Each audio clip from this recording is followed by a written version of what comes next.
ഇതാ കാണുന്ന വീടുകളിലൊക്കെ ആളുകൾ ടോർച്ച് അടിച്ചുകൊണ്ടിരിക്കുകയാണ്. പക്ഷെ അങ്ങോട്ട് പോകാനൊരു നിവൃത്തിയില്ല. കുത്തി ഒളിച്ചുകൊണ്ടിരിക്കുന്ന വെള്ളപ്പാച്ചിലാണ്. താഴെ NDRF ടീം ആളുകൾ താഴെ അതാ അവിടെ തയ്യാറായി നിൽക്കുന്നുണ്ട്. പക്ഷെ ആർക്കും അങ്ങോട്ടും ഇങ്ങോട്ടും എത്താൻ കഴിയാത്ത അവസ്ഥയാണ്. 3 പ്രാവശ്യമാണ് ഇവിടെ ഉരുളുപൊട്ടിയിട്ടുള്ളത്.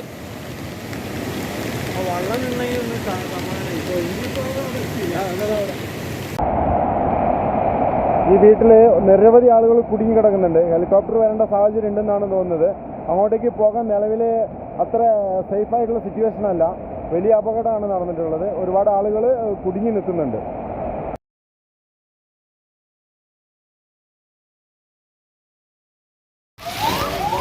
ഇതാണ് സ്കൂളുകളൊക്കെ മൊത്തം പോയിക്കണം. ഇതാണ് സ്കൂളൊക്കെ മൊത്തം പോയി, എല്ലാം പോയി. സ്കൂളൊക്കെ ഒലിച്ചു പോയി.